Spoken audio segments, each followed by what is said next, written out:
오늘은 나무를 주제로 한, 그러니까 나무로 만들기 좀 이렇게 생각하기 어려운 부분들에 대한 간단한 소개가 있을 거고요.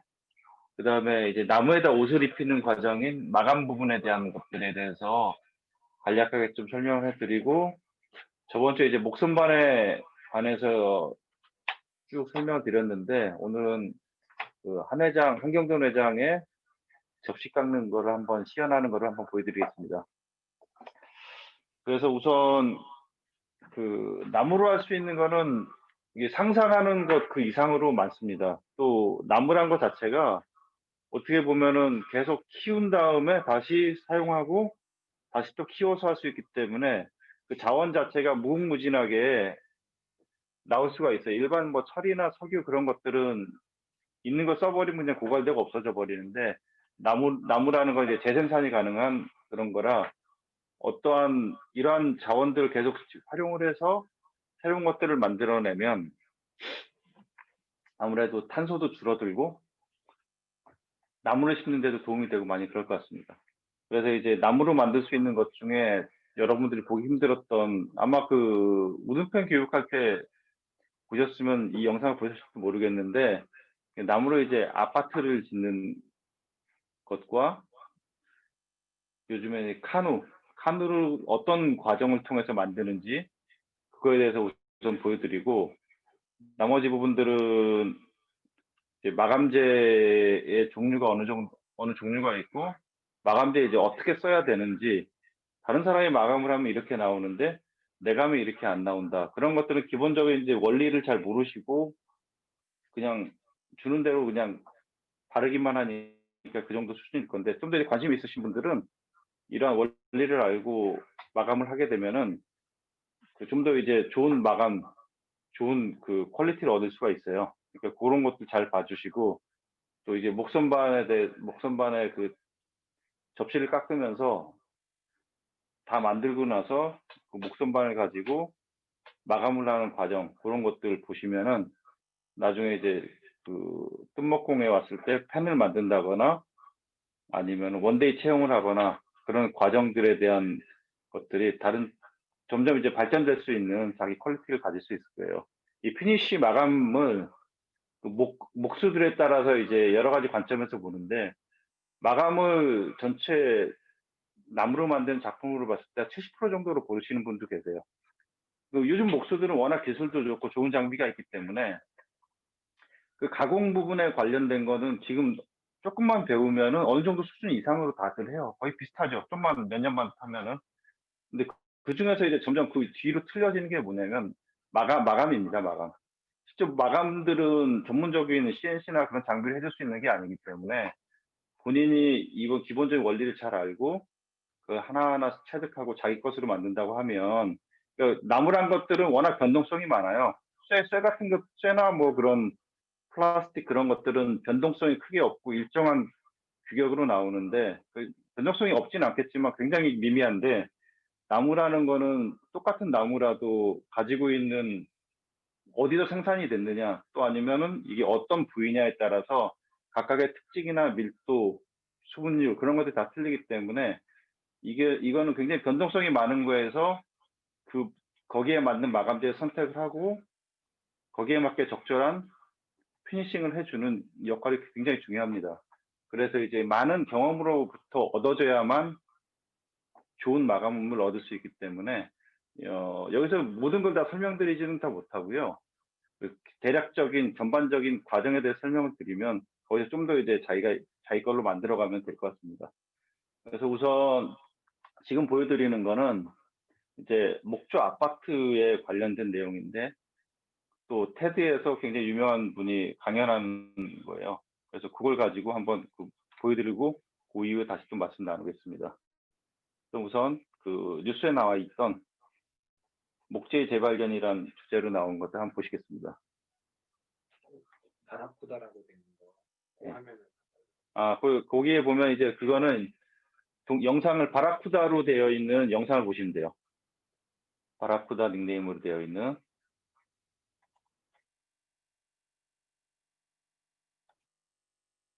최근 친환경적이고 또 건강에도 좋다고 해서 나무로 건물을 짓는 경우가 많아졌습니다. 그런데 나무로 아파트도 지을 수 있다는 거 아십니까? 그만큼 생각보다 튼튼하다는 건데요. 김윤미 기자의 보도 보시죠. 최근 호주 멜버른에 지어진 아파트입니다. 기둥이며 내벽, 계단까지 모두 나무입니다. 높이 32m, 10층까지 다 올리는데 불과 38일 걸렸습니다. 이보다 높은 17층, 34층 나무 빌딩들도 세워질 예정입니다. This is the first new way to build a skyscraper in probably 100 years or more. 먼저 가볍고도 강하다는 게 가장 큰 장점. 일반 콘크리트는 29톤 무게에 부서지지만 무게가 3분의 1 정도로 가벼운 나무 자재는 43톤까지 견딥니다. 그래서 콘크리트 건물보다 목재 건물이 지진에 훨씬 강하다는 실험 결과도 있습니다. 가벼운 무게로 지은 목조 건축물은 지진하 중에 굉장히 강한 특성을 가지고 있습니다. 국내에선 아토피 치유에 좋다는 이유로도 나무집이 늘고 있습니다. 실제로 아토피 주범 중 하나인 진드기를 소나무 상자에 넣어봤더니 일주일 만에 85%가 죽었다는 연구도 있습니다. 자제분이 이렇게 좀 아토피가 있으셔가지고 좀 친환경적인 건축 방법을 찾다 보니까 산림이 황폐화되지 않겠냐는 우려도 있지만 이산화탄소 흡수 능력이 떨어지는 늙은 나무를 목재로 베어내고 그 자리에 새 나무를 심는 게 더욱 친환경적이라고 전문가들은 설명합니다. MBC 뉴스 김윤미입니다.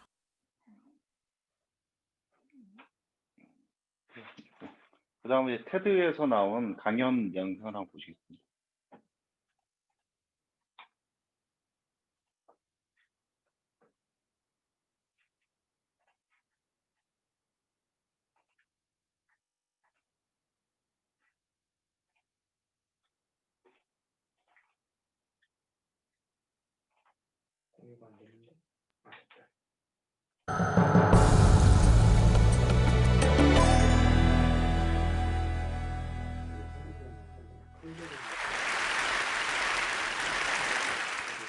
This is my grandfather. And this is my son. My grandfather taught me to work with wood when I was a little boy. And he also taught me the idea that if you cut down a tree to turn it into something, honor that tree's life and make it as beautiful as you possibly can. My little boy reminded me that for all the technology and all the toys in the world, sometimes just a small block of wood, if you stack it up tall, actually is an incredibly inspiring thing. These are my buildings. I build all around the world out of our office in Vancouver and New York. And we build buildings of different sizes and styles and different materials depending on where we are, but wood is the material that I love the most. And I'm going to tell you the story about wood. And part of the reason I love it is that every time people go into my buildings that are wood, I notice they react completely differently. I've never seen anybody walk into one of my buildings and hug a steel or a concrete column, but I've actually seen that happen in a wood building. I've actually seen how people touch the wood, and I think there's a reason for it. Just like snowflakes, no two pieces of wood can ever be the same anywhere on Earth. That's a wonderful thing. I like to think that wood gives Mother Nature fingerprints in our buildings. It's Mother Nature's fingerprints that make our buildings connect us to nature and the built environment. I live in Vancouver near a forest that grows to 33 stories tall. Down the coast here in California, the redwood forest grows to 40 stories tall. But the buildings that we think about in wood are only 4 stories tall in most places on Earth. Even building codes actually limit the ability for us to build much taller than 4 stories in many places, and that's true here in the United States. Now, there are exceptions, but there needs to be some exceptions, and things are going to change, I'm hoping. And the reason I think that way is that today, half of us live in cities, and that number is going to grow to 75%. Cities and density mean that our buildings are going to continue to be big, and I think there's a role for wood to play in cities. And I feel that way because 3 billion people in the world today, over the next 20 years, will need a new home. That's 40% of the world are going to need a new building built for them in the next 20 years. Now, 1 in 3 people living in cities today actually live in a slum. It's 1 billion people in the world live in slums. 100 million people in the world are homeless. The scale of the challenge for architects and for society to deal with in building is to find a solution to house these people. But the challenge is, as we move to cities, cities are built in these two materials, steel and concrete. And they're great materials. They're the materials of the last century. But they're also materials with very high energy and very high greenhouse gas emissions in their process. Steel represents about 3% of man's greenhouse gas emissions, and concrete is over 5%. So if you think about that, 8% of our contribution to greenhouse gases today comes from those two materials alone. We don't think about it a lot, and unfortunately, we actually don't even think about buildings, I think, as much as we should. This is a US statistic about the impact of greenhouse gases. Almost half of our greenhouse gases are related to the building industry, and if we look at energy, it's the same story. You'll notice that transportation is sort of second down that list, but that's the conversation we mostly hear about. And although a lot of that is about energy, it's also so much about carbon. The problem I see is that ultimately, the clash of how we solve that problem of serving those 3 billion people that need a home and climate change are head-on collision about to happen, or already happening. That challenge means that we have to start thinking in new ways, and I think wood is going to be part of that solution. I'm going to tell you the story of why. As an architect, wood is the only material, big material, that I can build with that's already grown by the power of the sun. When a tree grows in the forest and gives off oxygen and soaks up carbon dioxide, and it dies and it falls to the forest floor, it gives that carbon dioxide back to the atmosphere and into the ground. If it burns in a forest fire, it's going to give that carbon back to the atmosphere as well. But if you take that wood and you put it into a building or into a piece of furniture or into that wooden toy, it actually has an amazing capacity to store the carbon and provide us with a sequestration. 1 cubic meter of wood will store 1 ton of carbon dioxide. Now, our two solutions to climate are obviously to reduce our emissions and find storage. Wood is the only major building material I can build with that actually does both those two things. So I believe that we have an ethic that the earth grows our food, and we need to move to an ethic in this century that the earth should grow our homes. Now, how are we going to do that when we're urbanizing at this rate and we think about wood buildings only at 4 stories? We need to reduce the concrete and steel. We need to grow bigger. And what we've been working on is 30-story tall buildings made of wood. We've been engineering them with an engineer named Eric Karsh who works with me on it. And we've been doing this new work because there are new wood products out there for us to use, and we call them mass timber panels. These are panels made with young trees, small growth trees, small pieces of wood glued together to make panels that are enormous, 8 feet wide, 64 feet long, and of various thicknesses. The way I describe this best, I've found, is to say that we're all used to 2x4 construction when we think about wood. That's what people jump to as a conclusion. 2x4 construction is sort of like the little 8-dot bricks of Lego that we all played with as kids, and you can make all kinds of cool things out of Lego at that size and out of 2x4s. But do you remember when you were a kid and you kind of sifted through the pile in your basement and you found that big 24-dot brick of Lego?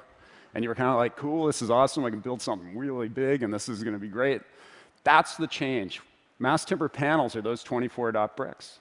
They're changing the scale of what we can do, and what we've developed is something we call FFTT, which is a Creative Commons solution to building a very flexible system of building with these large panels where we tilt up 6 stories at a time if we want to. This animation shows you how the building goes together in a very simple way, but these buildings are available for architects and engineers now to build on for different cultures in the world, different architectural styles and characters, in order for us to build safely. And we've engineered these buildings actually to work in a Vancouver context where we're a high seismic zone, even at 30 stories tall. Now, obviously, every time I bring this up, people even, here at the conference say, are you serious? 30 stories? How's that going to happen? And there's a lot of really good questions that are asked, and important questions that we spent quite a long time working on the answers to as we put together our report and a peer-reviewed report. But I'm just going to focus on a few of them. Let's start with fire, because I think fire is probably the first one that you're all thinking about right now. Yeah, fair enough. And the way I describe it is this. If I asked you to take a match and light it and hold up a log and try to get that log to go on fire, it doesn't happen, right? We all know that. But to build a fire, you kind of start with small pieces of wood and you work your way up, and eventually you can add the log to the fire. And when you do add the log to the fire, of course, it burns, but it burns slowly. Well, mass timber panels, these new products that we're using, are much like the log. It's hard to start them on fire, and when they do, they actually burn extraordinarily predictably. And we can use fire science in order to predict and make these buildings as safe as concrete and as safe as steel. The next big issue, deforestation. 18% of our contribution to greenhouse gas emissions worldwide is the result of deforestation. The last thing we want to do is cut down trees. Or the last thing we want to do is cut down the wrong trees. There are models for sustainable forestry that allow us to cut trees properly, and those are the only trees appropriate to use for these kinds of systems. Now, I actually think that these ideas will change the economics of deforestation. In countries with deforestation issue, we need to find a way to provide better value for the forest and actually encourage people to make money through very fast growth cycles, 10, 12, 15-year-old trees that make these products and allow us to build at this scale. We've calculated a 20-story building will grow enough wood in North America every 13 minutes. That's how much it takes. The carbon story here is a really good one. If we built a 20-story building out of cement and concrete, the process would result in the manufacturing of that cement in 1,200 tons of carbon dioxide. If we did it in wood, in this solution, we'd sequester about 3,100 tons for a net difference of 4,300 tons. That's the equivalent of about 900 cars removed from the road in 1 year. Think back to that 3 billion people that need a new home, and maybe this is a contributor to reducing. We're at the beginning of a revolution, I hope, in the way we build, because this is the first new way to build a skyscraper in probably 100 years or more. But the challenge is changing society's perception of possibility, and it's a huge challenge. The engineering is, truthfully, the easy part of this. And the way I describe it is this. The first skyscraper, technically, and the definition of a skyscraper is 10 stories tall, believe it or not, but the first skyscraper was this one in Chicago, and people were terrified to walk underneath this building. But only 4 years after it was built, Gustav Eiffel was building the Eiffel Tower. And as he built the Eiffel Tower, he changed the skylines of the cities of the world, changed and created a competition between places like New York City and Chicago, where developers started building bigger and bigger buildings and pushing the envelope up higher and higher with better and better engineering. We built this model in New York actually as a theoretical model on the campus of a technical university soon to come. And the reason we picked this site to just show you what these buildings may look like, because the exterior can change, it's really just the structure that we're talking about. The reason we picked it is because this is a technical university, and I believe that wood is the most technologically advanced material I can build with. It just happens to be that Mother Nature holds the patent, and we don't really feel comfortable with it. But that's the way it should be. Nature's fingerprints in the built environment. I'm looking for this opportunity to create an Eiffel Tower moment, we call it. Buildings are starting to go up around the world. There's a building in London that's 9 stories, a new building that just finished in Australia that I believe is 10 or 11. We're starting to push the height up of these wood buildings, and we're hoping, and I'm hoping, that my hometown of Vancouver actually potentially announces the world's tallest at around 20 stories in the not so distant future. That Eiffel Tower moment will break the ceiling, these arbitrary ceilings of height, and allow wood buildings to join the competition. And I believe the race is ultimately on. Thank you.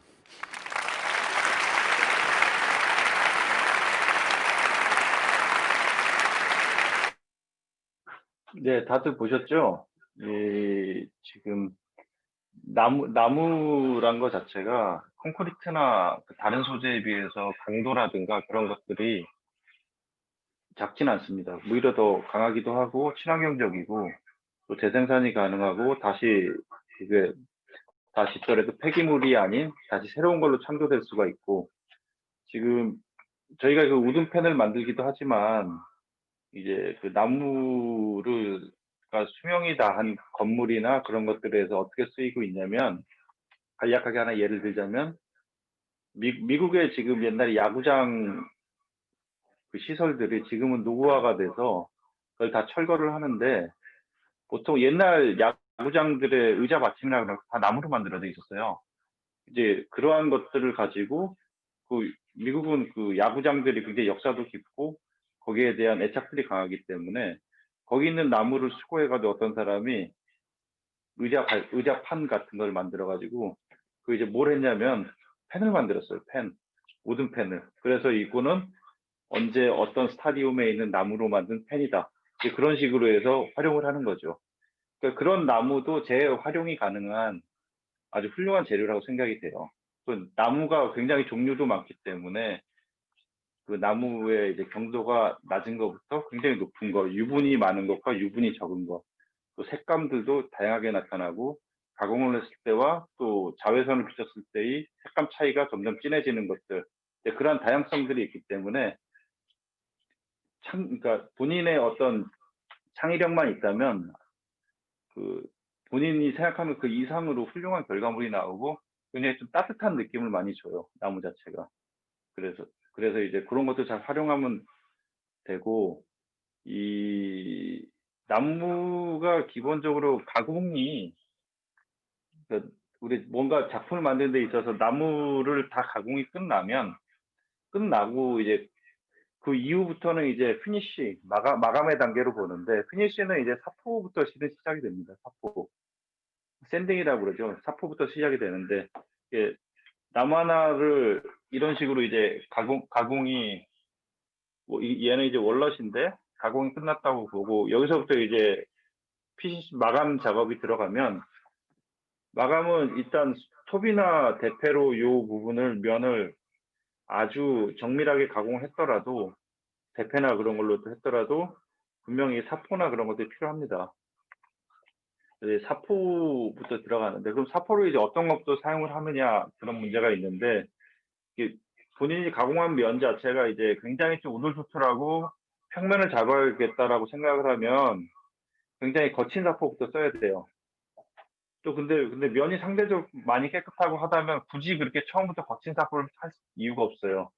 그러니까 그거는 이제 적절하게 사용을 하는데, 보통들은 일반 좀 약간 러프하다 생각하면 120방이나 80방 정도부터 시작을 하고 마감을 좀 더 이제 괜찮으면 220부터 단계적으로 올라가 주면 됩니다.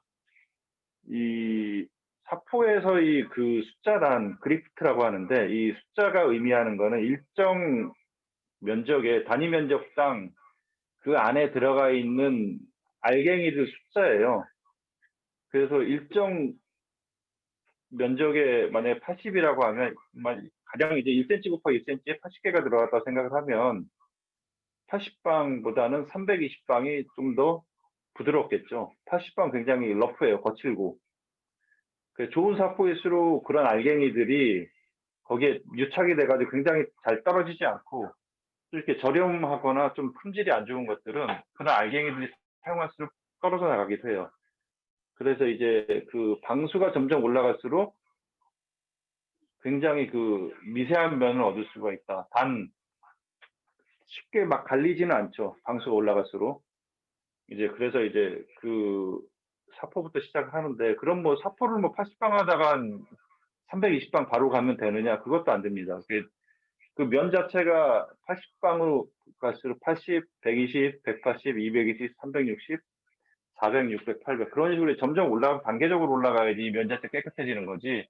굉장히 80방으로 거칠게 한 다음에 320방으로 그걸 하려고 하면은 굉장히 시간적으로도 많이 소모될 뿐더러 굉장히 경제적이지 못한 거라, 그 자체를 조금씩 올려가면서 이 표면을 부드럽게 해줘야 됩니다. 그래서 보통 나무는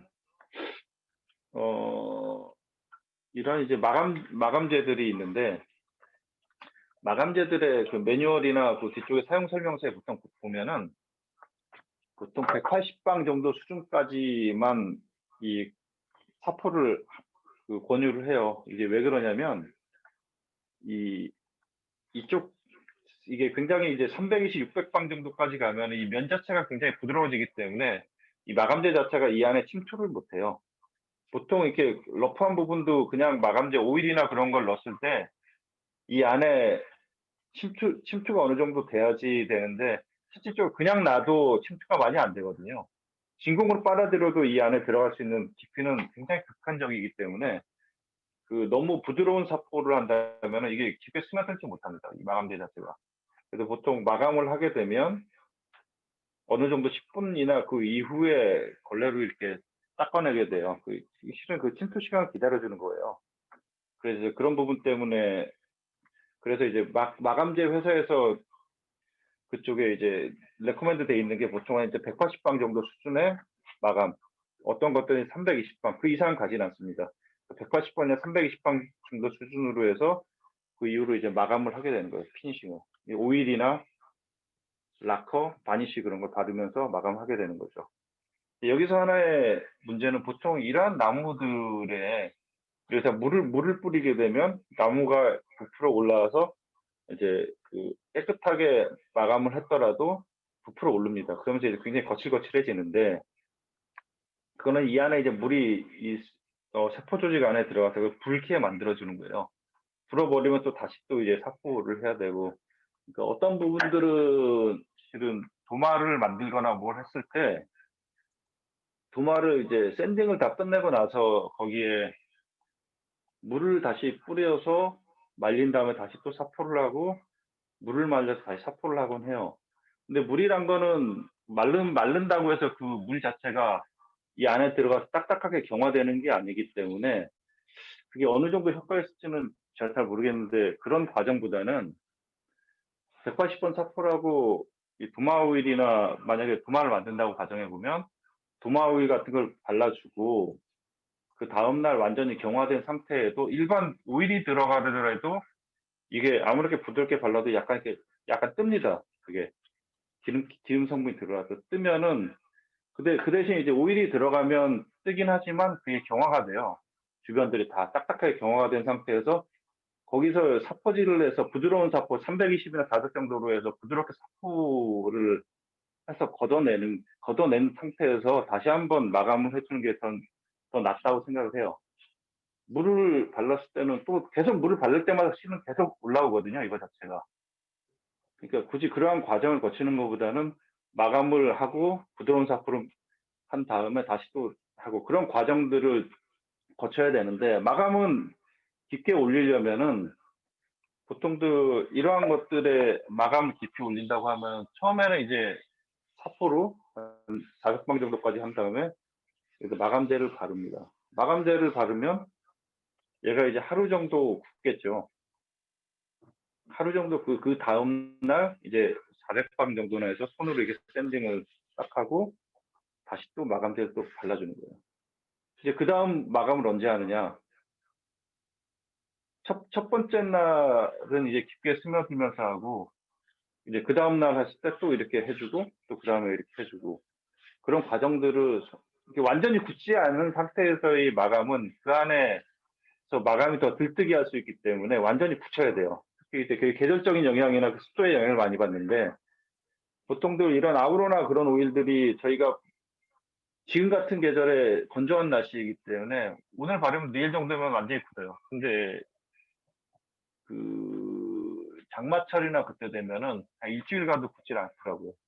저희 처형 식탁을 만들어 드리려고 이번에 제가 건조하는 과정에서 장마는 되게 힘들긴 힘들구나.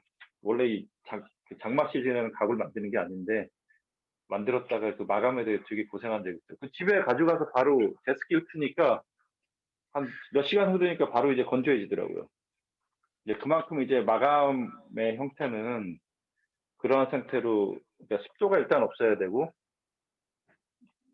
여러 차례 하려면 얇게 펴서 잘 발라줘야 된다는 겁니다. 이제 이게 마감을 하면은 이제 부드러운 걸 좋아하는 분들은 그냥 이런 식으로 부드럽게 바르면 되는데 광택이 나거나 도막이 높게 원할 때에는 이 광택이 점점 나게 하려면은 이 자체가 이 표면적에 바를 때 굉장히 부드럽게 잘 펴서 발라야 돼요. 잘 펴서 발라야지 이거 자체가 이제 어디 하는 군데는 약간 두껍고 어디 한 군데 얇고 그러면은 이 상태를 이제 다시 평면으로 만들어줘야 되는 사포가 필요한데 그런 데서 조금 불리합니다, 지금. 그래서 하고 나서 단계적으로 사포를 올리거나 그러면은 보통 이제 320, 400, 600, 800, 뭐 1200 그런 식까지 가기도 해요. 굉장히 반질반질하게 하려면. 이 사포를 점점 올리는 거에 대한 의미가 어떤 거냐면 보통 저희가 그 카메라 렌즈나 그런 쪽에 손상이 갔다고 하면 그거를 수리하는 과정이 다 사포로 합니다. 이 굉장히 러프한 180방, 80방 정도의 사포로 다 긁어내고 보통 32,000방까지 가요. 그러니까 그 굉장히 러프한 것부터 점점 단계적으로 올라가는 거죠. 중간 과정이. 그러면서 32,000방까지, 그러니까 80방 정도에서 그 스프릿을 다 없애고 점점 그 면 자체를 점점 이제 미세하게 만들어주는 과정이 32,000방까지 가면 이제 카메라 이제 깨끗해지는 거죠. 그러니까 그 기본적인 마감은 그래요. 그게 단계적으로 조금씩 올라가서 그 면 자체를 고르게 해줘서 굉장히 미세해지면 햇빛 반사가 일어나더라도 자외선이 반사가 되더라도 굉장히 맨질맨질한 그 형태를 얻는 거거든요. 안 그러면 다 빛이 그 러프한 면에서 스며드니까 좀 더 광택이 덜 나는 거고. 그러니까 이러한 게 이제 행위의 과정이 문제인 거지 실은 이러한 것들을 몰라서 그러지는 않을 것 같아요. 어떠한 방법론을 알고 있지만 그렇게 하느냐가 안 하느냐가 문제인 거지. 그래서 이제 그런 식으로 해주면은 요즘에 워낙 마감재들이 잘 나와요. 그래서 마감재를 간단하게 설명해 드리자면 요건 이제 독일의 아우로라는 회사의 마감재인데 이러한 것들은 독일 아우로 마감재 이렇게 번호로 이게 얘는 126번 이렇게 돼 있는데 보통 이제 친환경으로 돼 있어서 도마나 그런 쪽에 많이 바르기도 하고 좀 마름 펴낼 수 있는 기능도 많고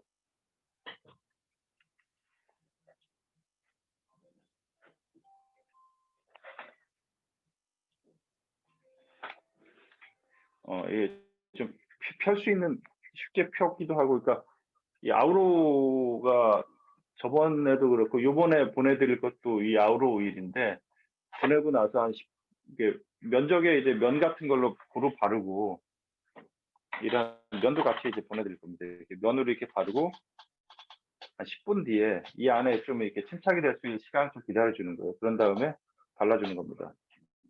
그래서 보통 이제 그렇게 보통 음식이 먹는 도마나 그런 데도 많이 사용이 되고 그런 오일이에요. 그리고 또 똑같은 아우로 마감재 중에 129번, 이 번호가 이제 있죠. 129번이라고.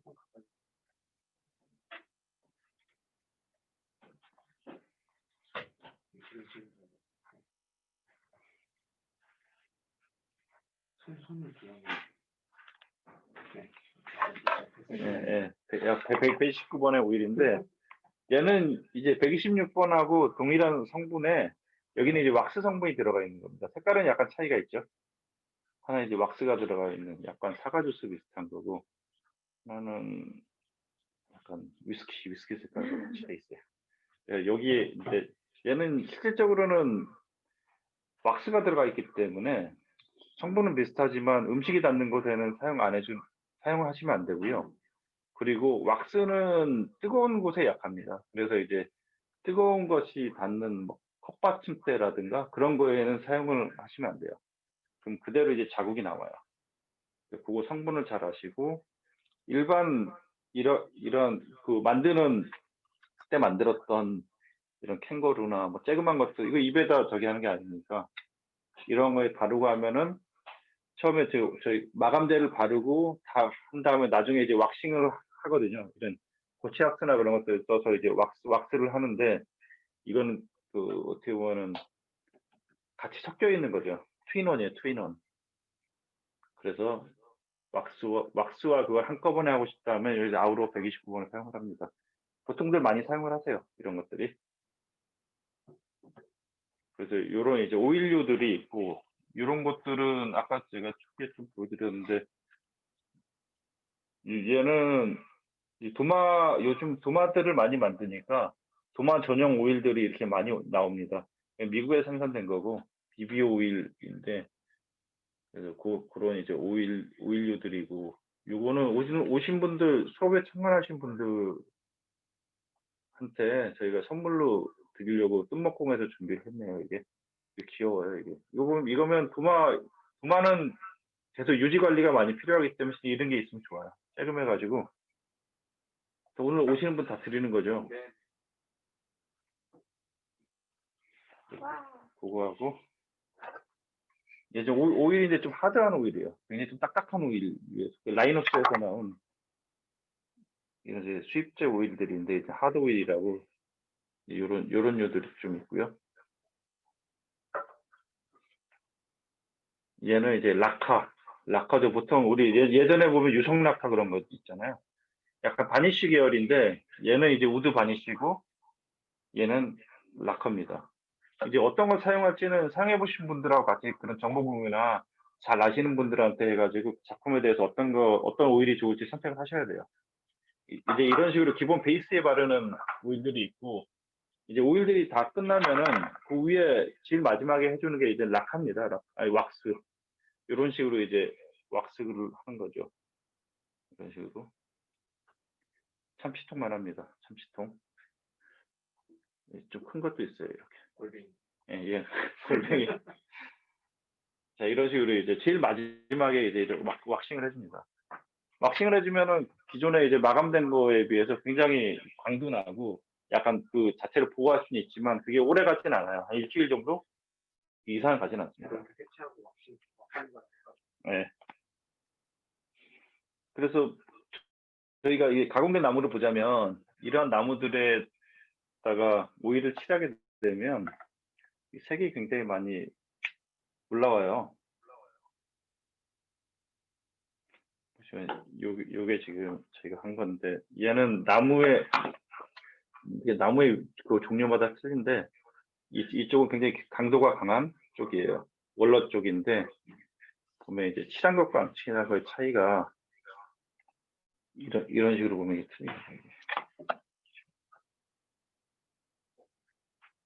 차이 표현하기가 어렵네요. 이게 보면 색 차이가 이게 칠한 부분이고 칠하지 않은 부분입니다. 그 밑에 부분에 같이 보시면 네. 여기 보면은 위에는 칠해져 있고 오일을 바른 상태고 아래쪽은 바르지 않은 상태입니다. 이렇게 이제 오일이 들어가게 되면은 이쪽에 색들이 진해져요. 이제 색들이 진해지는 게 이제 나무의 부위라든가 굉장히 차이가 큽니다. 이게 좀 여기서 보여드리는데 좀 한계가 있네 이게. 네, 그래서 기본적으로는 이 마감은 선택의 폭시예요.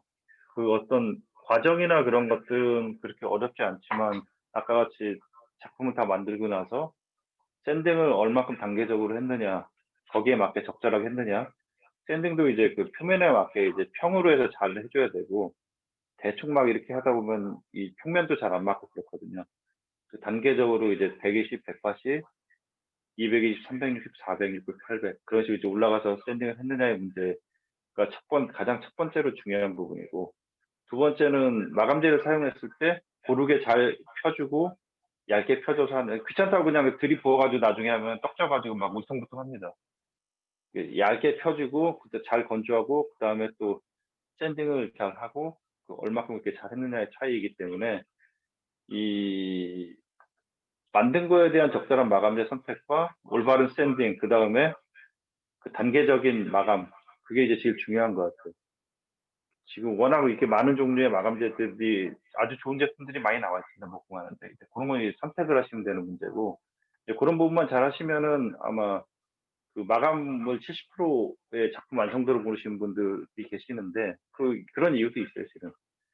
지금 우리 손쉽게 이제 오일류나 바니쉬들을 많이 하는데 조금 더 이제 신경을 쓴다면 거기다 이제 착색을 하고 스테인 같은 걸로 착색을 한 다음에 그 다음에 거기에 이제 마감재를 바르고 완성하는 것도 있습니다. 그러한 것들은 그것도 굉장히 과정들이 많이 필요해요. 착색을 하고 샌딩하고 다시 또 이제 거기다가 다른 걸 바르고 다시 샌딩하고 이러한 것들이 굉장히 좀 과정이 많이 가야 되거든요. 좋은 작품들이 나오려면. 근데 요즘에는 나무 색상들이 좋아서 그냥 오일류들 하기도 하고 조금 이제 귀찮아서 그런 과정을 안 거치기도 하고 이제 그런 부분들도 있는데 그런 것들도 있고 이제 우리나라에서 전통적으로 이제 가장 좋은 기법 중에 하나가 이제 오칠 과정이 있어요. 오칠도 보니까 종류가 여러 가지가 있어요. 칠이라고 그래서 아니 까맣게 해놓은 것도 있고 약간 오칠을 했을 때 나중에 시간이 흐르면 거기가 이제 투명 색깔 비슷하게 하면서 겉에 나무의 결이 보이는 부분들도 있고 굉장히 좀 매력적이라고 생각을 해요. 오칠 자체는 아마 전 세계에서 굉장히 강도가 강한 마감 중에 하나일 거로 생각이 되는데 오칠이 아주 훌륭합니다. 후에 음식이나 그런 것도 놔도 되고 그렇기 때문에 이제 오칠이란 마감법도 있고 이제 그런 이제 마감법들이 있으니까 이제 원데이를 나중에 다시 개설하게 되면 오셨을 때 그런 마감 부분에도 신경을 많이 써주시면 좋으실 것 같아요. 오셔가지고 이제 가공이나 그런 것들은 이제 시간적인 제약 문제나 여러 가지 문제들 때문에 직접적으로 하실 수 있는 상황은 아니잖아요. 그러니까 그 마감하는 것만 관심 있게 잘 가져주시면 그 하나하나 이렇게 잘 해주시면 될 것 같아요. 그렇게 하시고 지금 아까는 그 나무를 가지고 건축물과 이제 나무의 특징, 나무가 이제 어떻게 사용이 되냐에 대해서 좀 설명을 해서 보셨고 이제 두 번째로는 이 나무로 할 수 있는 것 중에 하나가 저희도 아직 못했지만 재료는 꽤 많이 가지고 있어요. 저희 공방에서. 그 중에 하나가 이제 카누입니다. 카누. 요즘에는 RV차나 승용차 위에 카누 하나 정도 싣고 다녀야 예전에는 스키 많이 싣고 다녔는데 요즘 카누 하나 딱 싣고 다녀야 좀 가기 습니다, 가기. 그래서 이제 그게 카누가 어떻게 만들어지는 과정에 대해서 한번 간략하게 소개를 한번 시켜드릴게요. 제가 보고 있는 만들려고 저희 공방에 한 열 몇 대분 정도에 만들 재료가 있는 것 같아요. 나중에 기회가 되면 그것도 좋을 것 같고 그래서 한번 그 과정을 한번 볼게요. 간략한 길지 않은 영상인데 거기에 전체가 다 담겨 있는 것 같아요. 한번 그 카누를 만드는 방법에 한번 보시죠.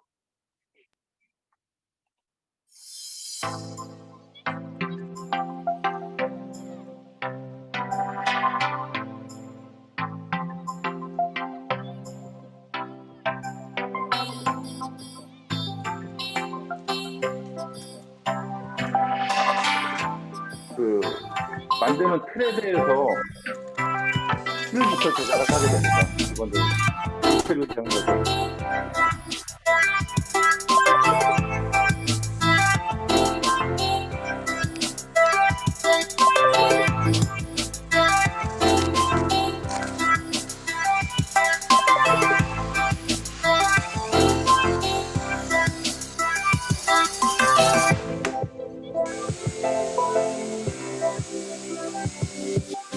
오븐이라는 재료 가지고 겉에 틀을 베이스를 만드는 거죠. 소위 말하는 가다를 만드는 거죠. 저거는 앞쪽이 되고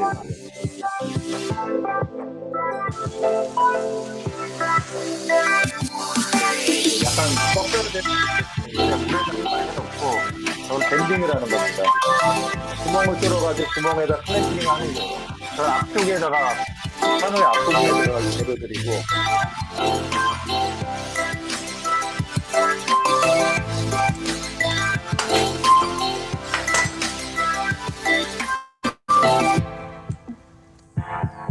이제 저거를 몇 개 하나 코팅을 하고 일단 베이스입니다. 처음에 이제 각 틀을 고정할 수 있는 베이스들이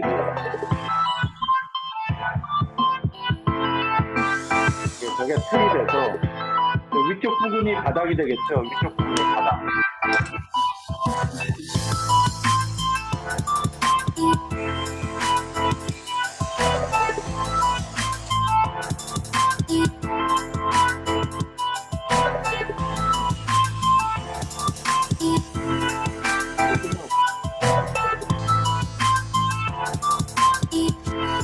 저거는 이제 피더나무로 만든 스트립이에요. 중간에 이제 물린 루바같이 스트립을 만들어서 계속 하나하나 붙여나가면서 그렇게 스트립을 만드는 거예요.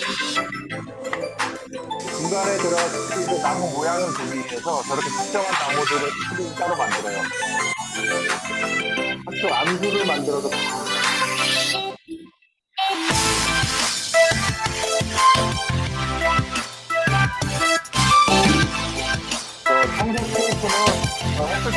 듣지 말라고 듣기 해놓은 거야.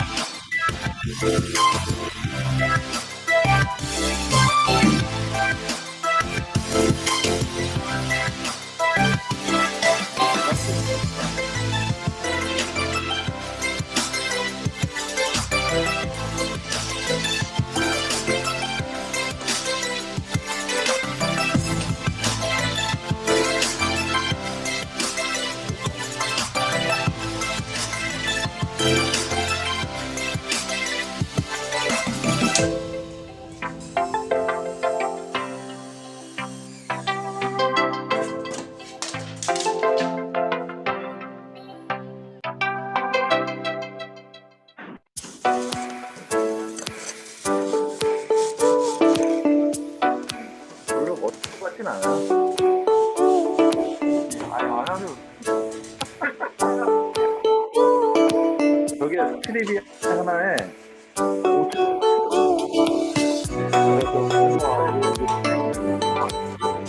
우리 굉장히 많아.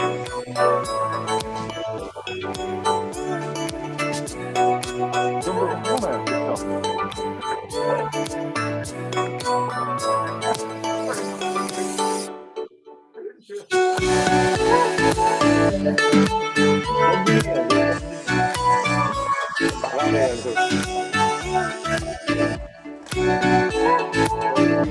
방향장은 이거랑 앞쪽에 머리 쪽 이런 데만 좀 신경 쓰면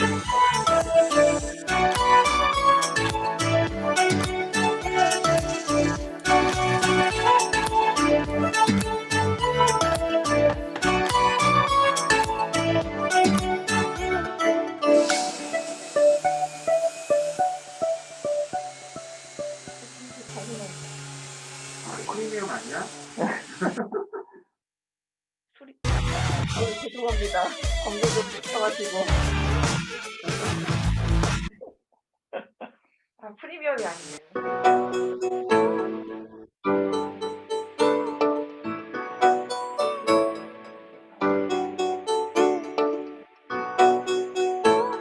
이제 다 나와요? 이제 다 완성이 되고 나서는 저렇게 유리섬유를 덮고 에포치를 자체 유리섬유를 바닥에 대고 에포치를 뿌려서 그 유리섬유와 제작한 틀에 유착을 시켜가지고 하나에 굳게 만들었어요. 나무 저 가공하면서 중간에 들어갔다고 해서 나무 구멍을 뚫어놔도 지금 저 아이포치하고 유리섬유가 다 잡아주기 때문에 물에 들어올 염려는 없어요. 안 어려워 보이지? 네. 유리섬유 저런 식으로 나오기 때문에 네, 그렇더라고요. 잘 나와요. 네, 부어가지고 되면 이런 식으로 나오는 거죠. 이게 할만하겠더라고요. 나중에 이제 바니쉬로 이제 마감을 하고.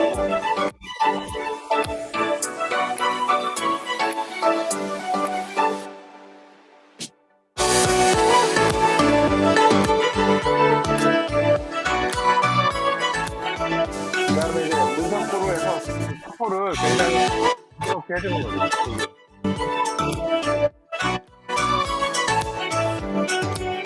다른 면적이 있어요. 그렇죠.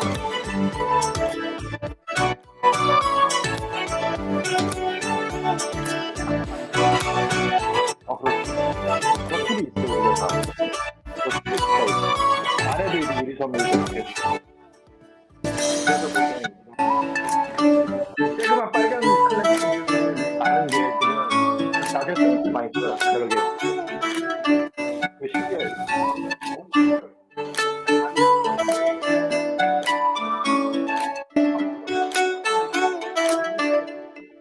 예. 다 이제 그 위에 다 만들어서 위쪽에 나와 있는 마무리가 안 좋잖아. 그 이제 거의 틀을 만드는 거예요, 지금. 이것들도 다 이제 PVC 파이프 잘라가지고 셀프 대용으로 좀 쓰는 거죠.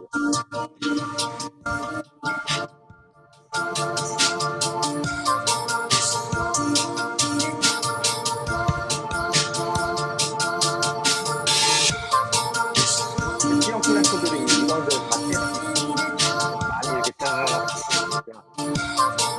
저것들도 판우 만들던 그 학교에서 다 우리가 가져온 거거든요.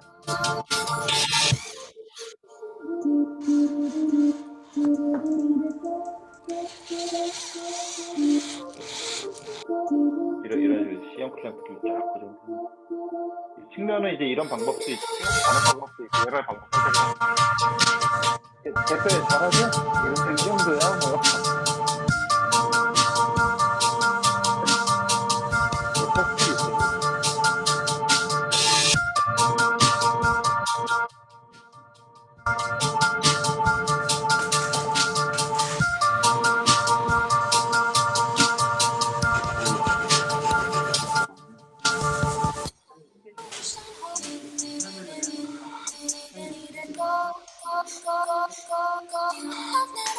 엉덩이 판.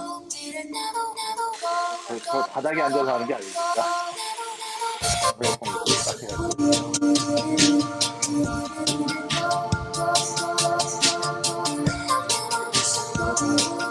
항상 있어야 되니까. 이거 하는 거 같아요.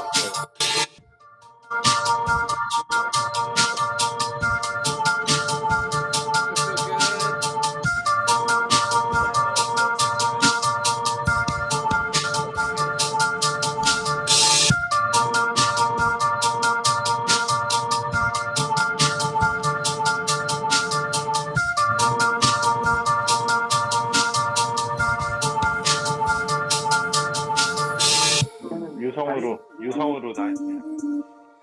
에나멜 같아, 에나멜. 예. 유성 에나멜 같은 거. 방수력이 있거든요, 에나멜은.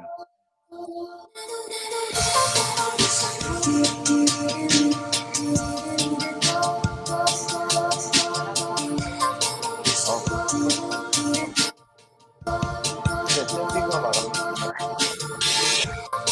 그렇게 하는데 물이 들어오고 있어요.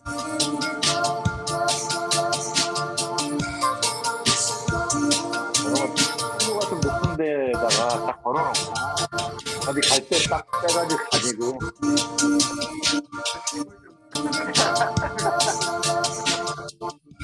멋있어.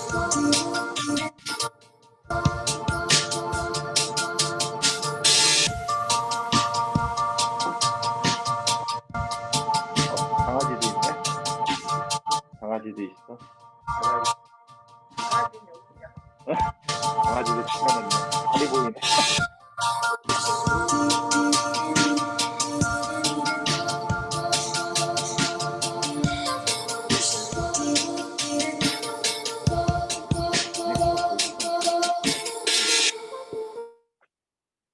아, 여러분 보셨나요?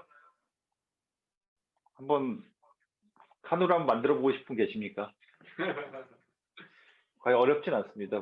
보시면 알겠지만 이게 굉장히 고도의 스킬을 요하는 건 없고 이 중간에 막 문양을 내는 그 스트립이나 그런 것들 넣으면 자기가 만들고 싶은 모양을 만들면 되게 멋있을 것 같아요. 저희 공방에 보면은 저 틀이 다 있습니다.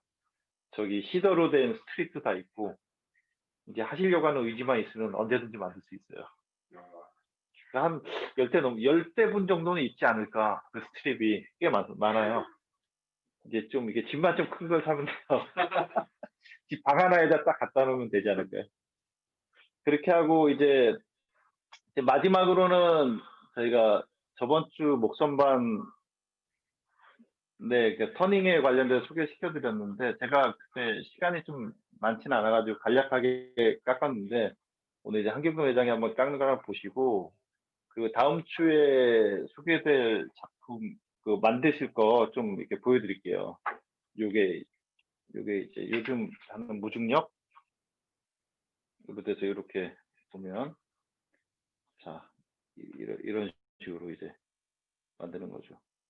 굉장히 신기하고 재밌습니다. 이거 자체. 굉장히 오시는 분들 저희 공방에 오시는 분들도 굉장히 관심 많이 보여드리는 거고 지금 이렇게 보면 이렇게 흔들어도 망가지거나 그러질 않아요. 이거는 어디 가서든 뭐 이런 거를 만들거나 그렇게 하기는 쉽지 않을 것 같아요. 좋은 과정인 것 같고 아주 훌륭합니다. 그 대신 이 캥거루는 포함이 안 됩니다. 캥거루는 절대 포함 안 되고 요거 이렇게 해서 요 위에 뭐 이렇게 올려놓으셔도 될 것 같아요. 뭐 이런 식으로 이제 이 마감재 이게 0.75도 있던데 750g인데 뭐 이 정도 견뎌요. 보면 화분 쬐그만 그런 것들도 충분히 견딜 수 있다고 봐요. 집안에 이제 그렇게 활용을 하셔도 될 것 같고, 예, 다음 주에 만들 거니까 기대를 해주세요. 아, 그 신청은 다 마감 끝났죠? 네네. 신청 마감은 다 끝났습니다. 예, 그렇게 되고 이제 다음 주 수요일 정도 저희가 발송해 드릴 텐데 그때 이제 받고 다음 주에 이렇게 한번 하시면 될 것 같습니다. 그렇게 하고 이제 그 마지막으로 이제 목선반 쪽으로 한번 이동을 해서 한 회장이 만드는 접시를 한번 보겠습니다.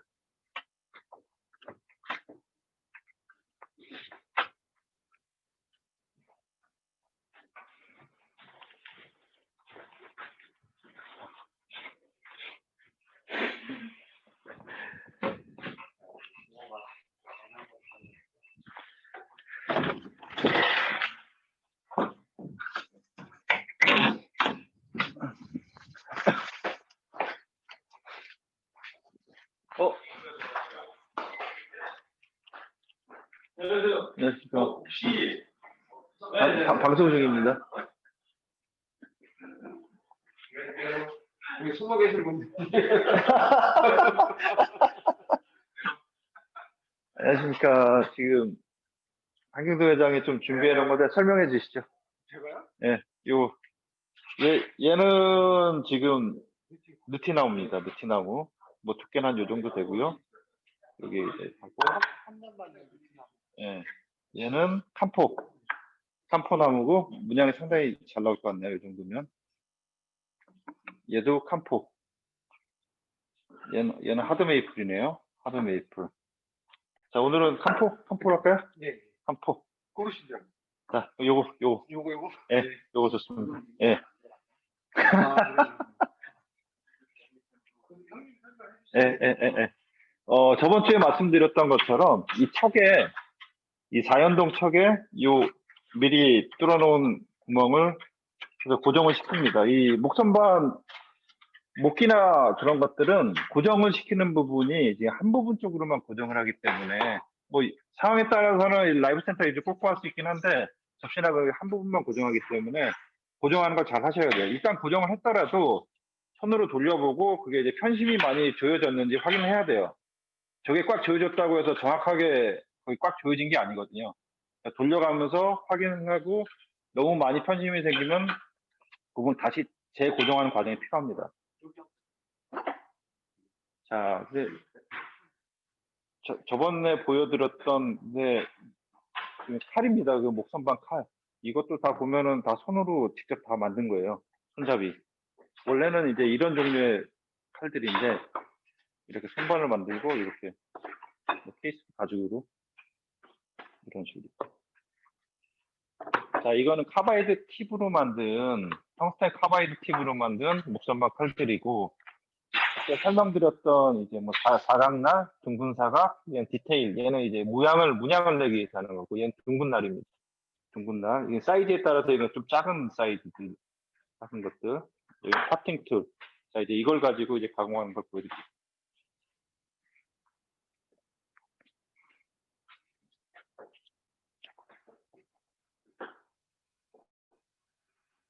자, 처음에 핀면부터 가공을 해 들어가는데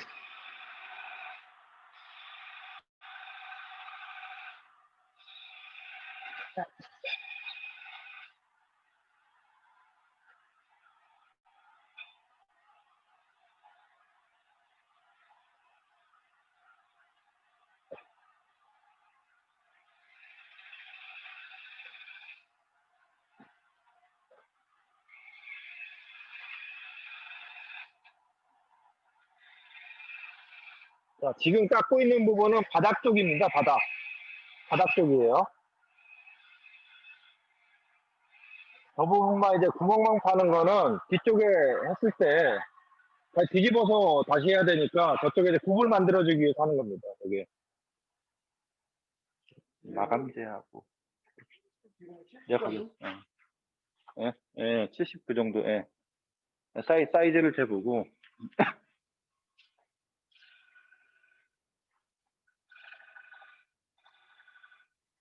자, 일전에 말씀드렸다시피 얘를 하면은 이쪽으로 오면서 깎이는데 얘를 하게 되면 위쪽으로 이렇게 회전방향이 이렇게 되기 때문에 절대 중심에서 벗어나면 안 돼요. 그럼 칼이 위로 올라옵니다. 이렇게 돼서 고정되면서 깎아야 되는데 얘는 이 칼이 위로 올라와요. 그러니까 절대 중심에서 이쪽으로 벗어나면 안 돼요. 보통 이제 칼받침대를 중심 수준에서 약간만 이렇게 돼요. 이쪽으로 넘어갈까 봐. 그게 이제 중요하고.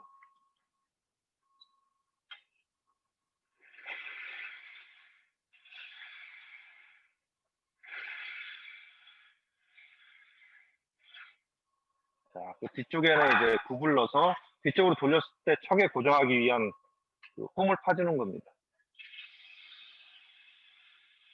여기서 홈을 팔 때는 약간 안쪽으로 홈에 사선으로 살짝 들어가 주는 게 좋아요. 나중에 척하고 체결됐을 때 빠져나오지 않게 하기 위해서.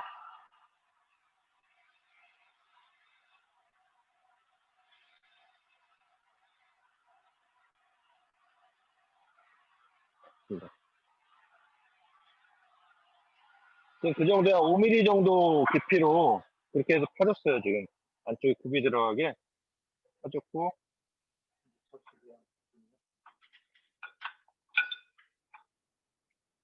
네, 이제 접시를 이제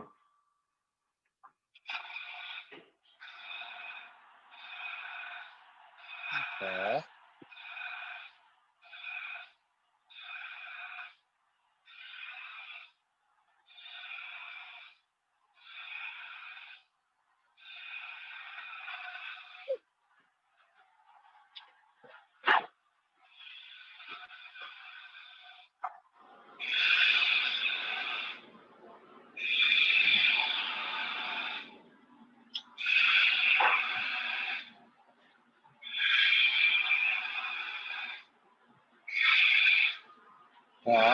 안쪽에서 바깥쪽으로 모양을 잡아가면서 해줍니다.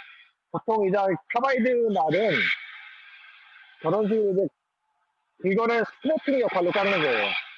일반 칼은 날을 들어가지고 각을 맞춰서 깎는데 얘는 굵기듯이 깎아주는 역할을 합니다. 약간 일반적인 그 예전에 쓰던 그런 칼하고 약간 사용 방법이 틀려요.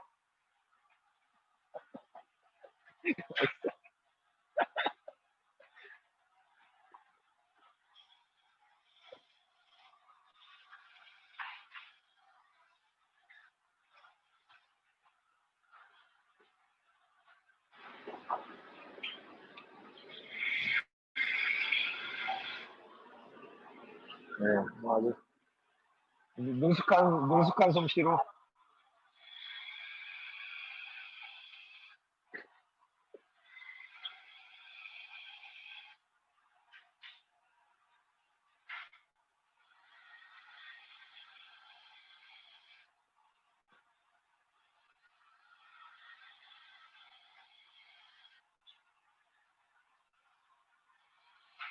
방송에서는 지금 깎는 모습은 보이겠지만 지금 냄새는 안 나실 텐데 지금 캉포향이 그득합니다 아주.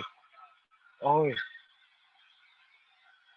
파스 냄새가 아주 세듯이 아주 그냥 뭐. 어,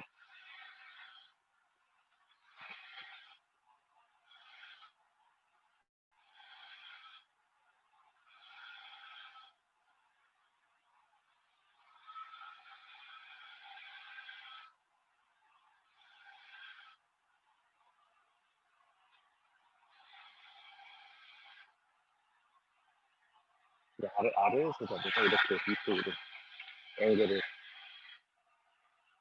예. 이쪽으로 잡아봐. 여기서. 그쪽에. 예.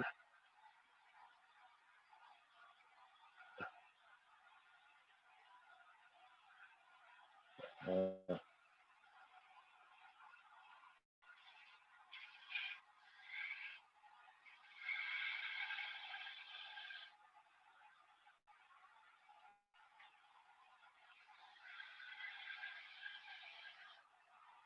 어, 그,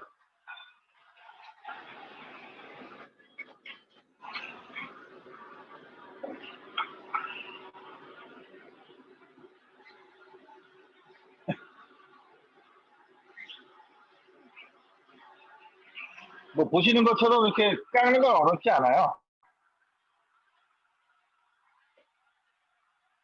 마감재 같았네. 아, 예. 지금 뒷면은 다 됐습니다. 뒷면은 다 가공이 끝났죠. 보시면은 이렇게 됐고, 약간 여기 불룩하긴 한데, 자, 됐습니다. 자, 이제 뒤집어 가지고, 이제 뒷면은 이제 지금 고정된 상태이기 때문에 사포 먼저 다른 식으로 되어 있습니다. 사포.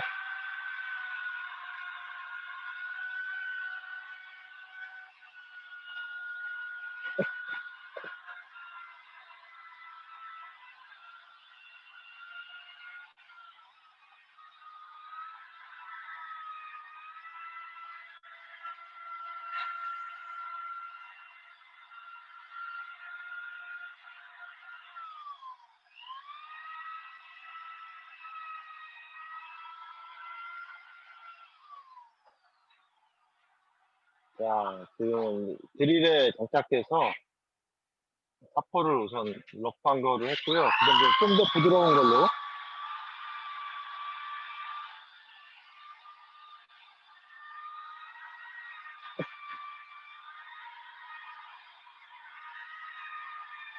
여기 둘이 사진 좀 찍어줘야 되는 거 아니에요, 지금?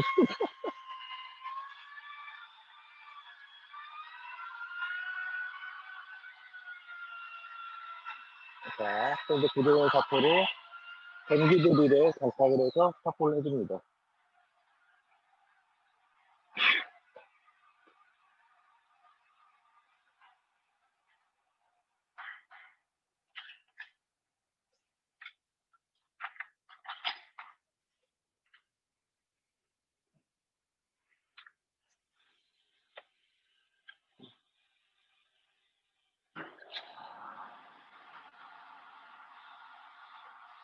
보통 사포를 할 때는 목선반에 장착할 때는 점점 이제 광수 구입방의 사포가 올라가게 되면은 상대적으로 열이 많이 발생하기 때문에 그 회전수를 좀 길어지는 게 좋아요.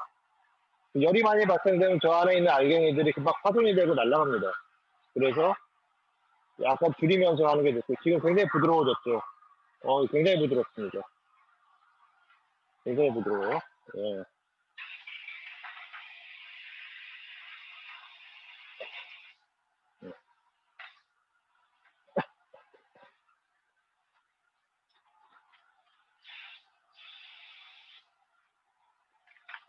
그다음 오일에 마감을 하고,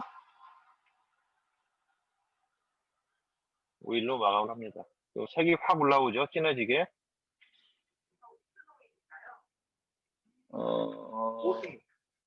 이 오스모라는 얘도 이제 보통 오스모 오일도 와우르랑 비슷한 건데, 친환경 오일로 일반 도마나 그런 오일에도 많이 사용을 해요. 보통 테이블이나 그런데 상판용에도 마지막 피니싱 오일로 많이 씁니다. 가격은 좀 비싼 편이죠.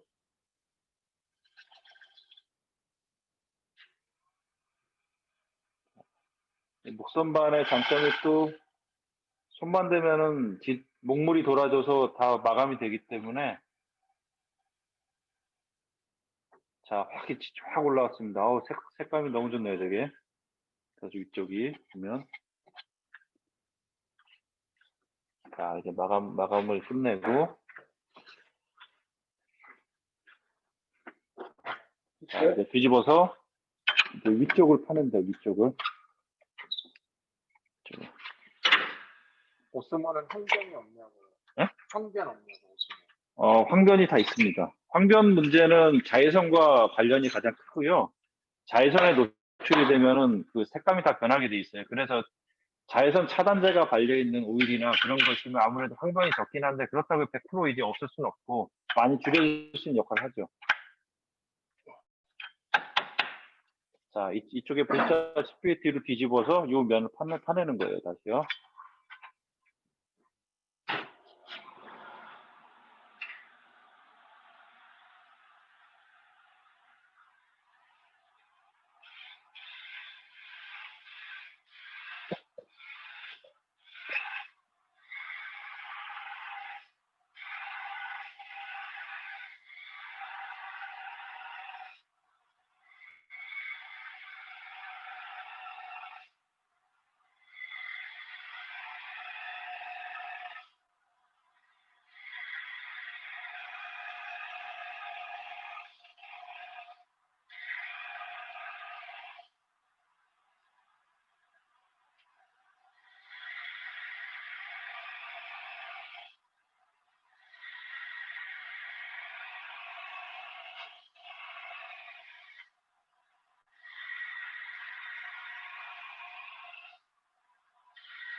요즘에 목선반 칼이나 그런 것들이 워낙 사용하기 좋게 나오기 때문에 이 그릇이나 그릇 깎는 데에도 되게 어렵지 않게 깎을 수가 있어요. 이 가장 중요한 게 이런 깎을 때에는 중심이 가장 중요해요. 처음 깎게 되면은 가운데 센터에 있는 그 중심이 약간 우묵하게 뿔룩 튀어나오거나 쑥 들어가거나 그래요. 이해되죠?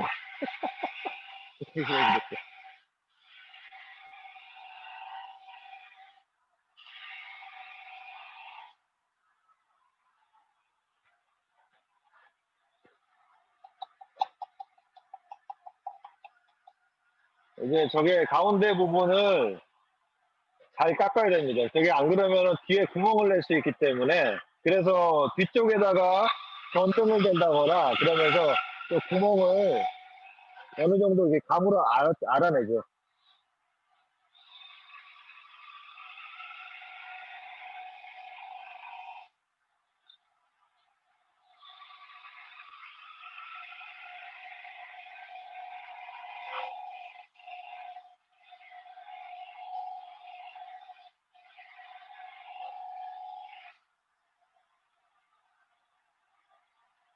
예.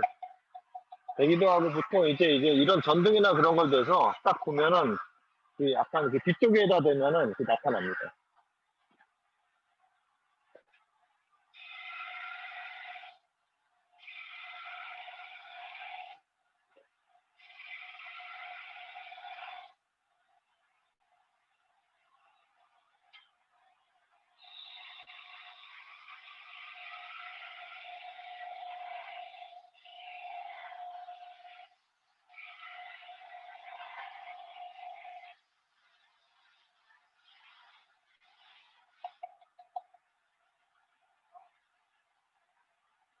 자, 이제 그 칼로 하는 가공은 다 끝났고 이제는 다시 또 앞쪽 면은 샌딩을 하겠습니다. 샌딩을.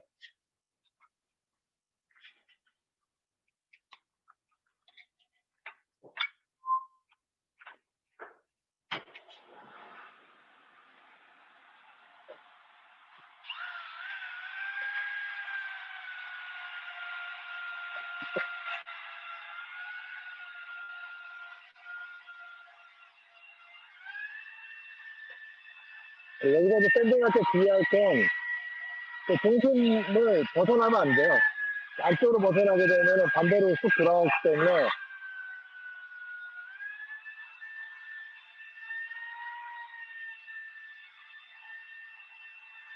또 너무 과도하게 힘을 줬다가는 되게 이탈될 수도 있으니까 그거 조심하셔야 됩니다.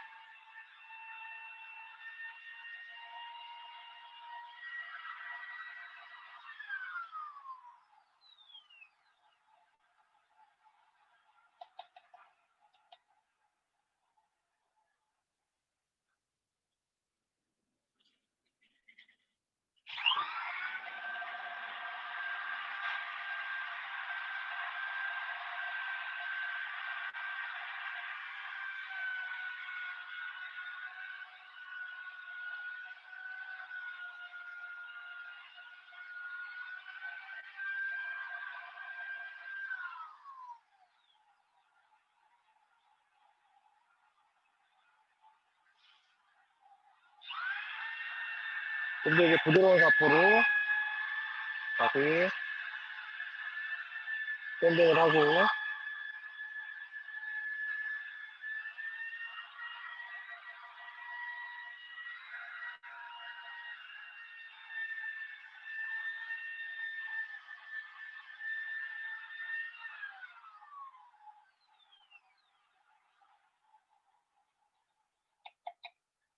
금당 한 1600 RPM 정도 수준으로 지금 했기 때문에 그 사포만 잘 되면은 목선 반려들은 샌딩하기가 수월합니다. 자, 다시 좀 더 고운 걸로 샌딩을 다시 하고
출근했어?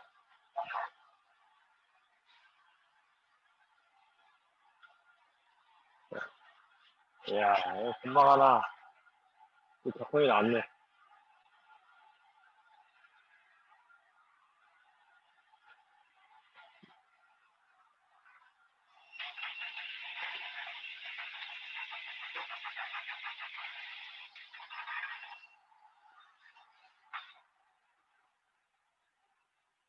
자, 이제 마감 세정이 다 끝났고, 사포로 이제 마지막으로 마무리하는 걸로.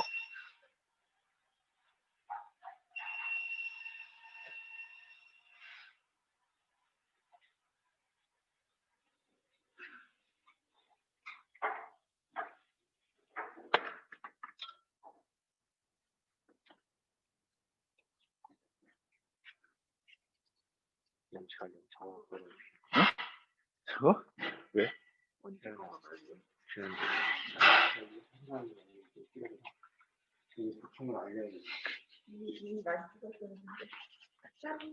더 올려줄까?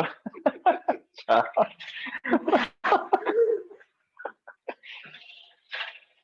박대기 기자.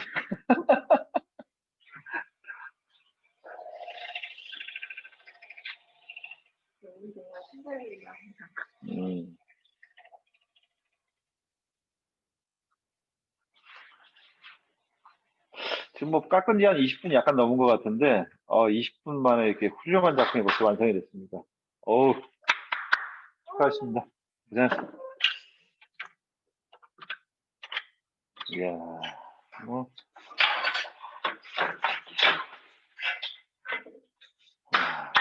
보시면 뭐, 이렇게 훌륭한 작품이 딱 나왔습니다, 벌써. 딱 해서.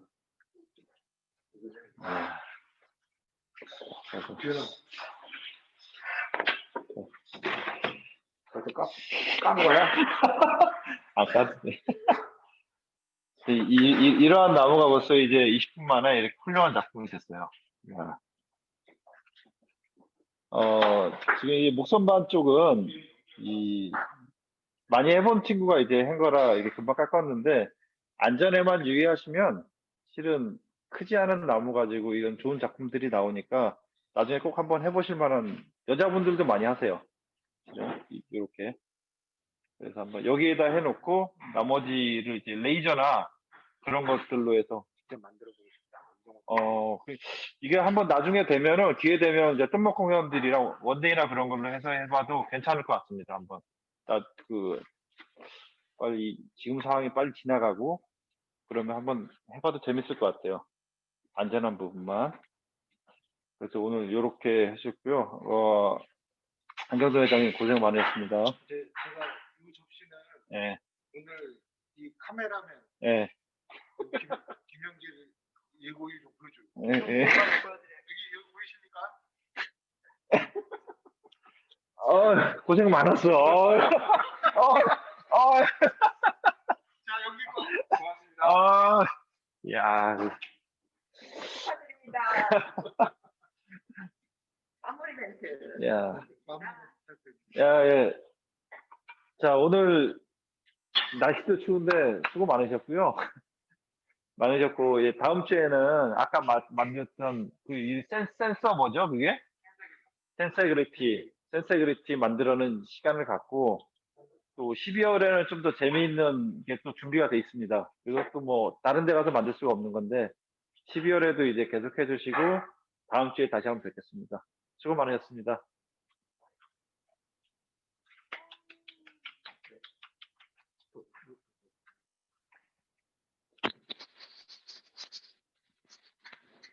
네, 이번 주 교육은 여기서 마무리하고요.